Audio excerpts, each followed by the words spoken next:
In life, many of us have a habit of looking at someone and deciding exactly who they are before they even speak a single word.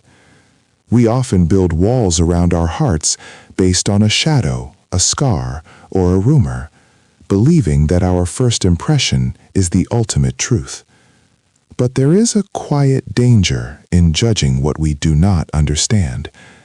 Sometimes the person we fear the most is actually the one who carries the light we have been searching for. It is a lesson that stays with you forever, much like the story of a young man named Elias and a stranger who changed everything. Elias lived in a small, peaceful town where everyone knew everyone else's business. He was a kind-hearted student, working hard to build a future for himself, but he was often clouded by anxiety. He worried about his grades, his reputation, and most of all, the safety of his neighborhood. On the edge of his street stood an old, decaying house with overgrown weeds and broken windows. For months, a man had been living there in total silence. This man was tall, wore a heavy, tattered coat even in the heat, and had a deep scar that ran across his cheek. He never smiled, never waved, and spent his evenings sitting on the porch, staring intently at the children playing in the park across the street. The townspeople whispered about him. They called him dangerous. Parents told their children to run past his house, and Elias himself felt a cold shiver every time he walked by. He convinced himself that this man was a threat, a dark cloud hanging over their sunny lives. One evening, as the sun dipped below the horizon, painting the sky in bruised purples and oranges, Elias was walking home from the library.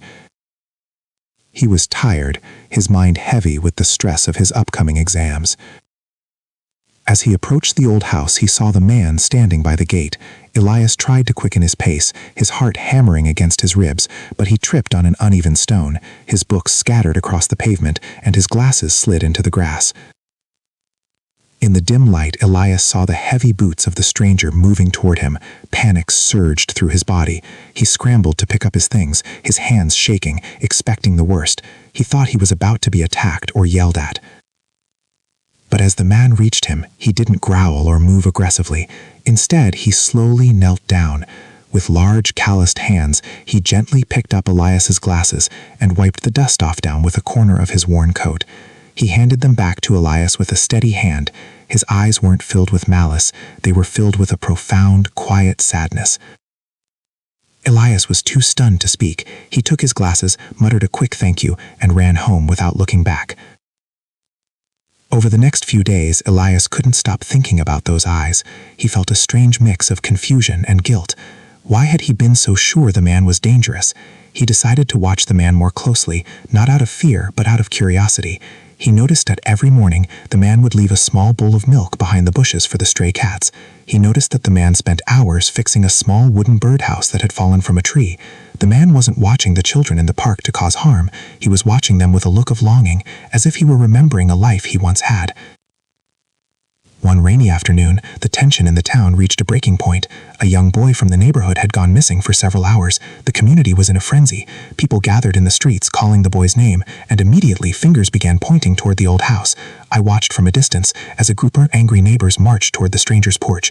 They shouted and demanded that he come out, their faces twisted with a mix of fear and self-righteousness. They were convinced that the dangerous man had finally done what they always expected. The man stepped out onto the porch, looking small and fragile against the weight of their accusations. He didn't shout back. He simply pointed toward the dense woods behind the town. He tried to speak, but his voice was raspy and broken, as if he hadn't used it in years. The crowd didn't listen. They moved closer, their voices rising in a terrifying crescendo. Just as the situation felt like it would turn into a tragedy, a small figure emerged from the woods, soaking wet and shivering. It was the missing boy. The boy's mother rushed to him, sobbing with relief. When they asked him where he had been, the boy pointed to the man on the porch. He explained that he had chased a ball into the woods and gotten lost as the rain started. He had fallen into a shallow ravine and couldn't climb out. The man, who the boy had seen from the park many times, had heard his cries. The man had climbed down, pulled the boy to safety, and sat with him under a thick canopy of trees to keep him dry until the rain slowed down. He had even giving the boy a small toy he had been carving to keep him calm. The silence that followed was heavy and uncomfortable. The neighbors looked at the ground, their anger replaced by a stinging shame. They had spent months building a monster in their minds, only to realize that the person they hated was the one who had saved their child. The man didn't ask for an apology. He didn't gloat. He simply turned around and went back inside his quiet, lonely house. In that moment, Elias realized that the most dangerous thing in their town wasn't the stranger. It was their own prejudice. We often find it easier to believe a lie that fits our fears than a truth that challenges our comfort. We forget that every person carries a story we know nothing about.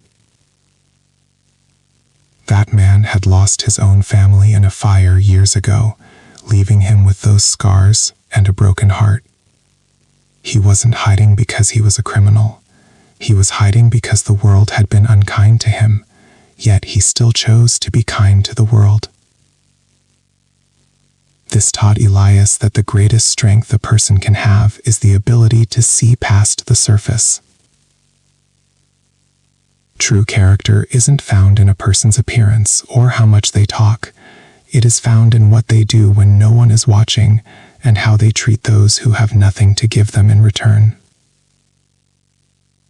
Let us try to be a little more patient with the strangers we meet.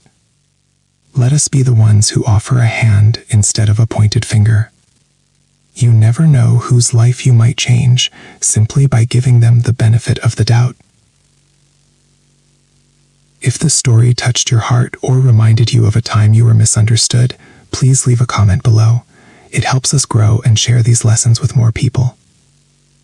If you found value in this message, feel free to like the video and share it with someone who might need to hear it today. Thank you for spending your time with me. May you walk through the world with an open heart and a peaceful mind.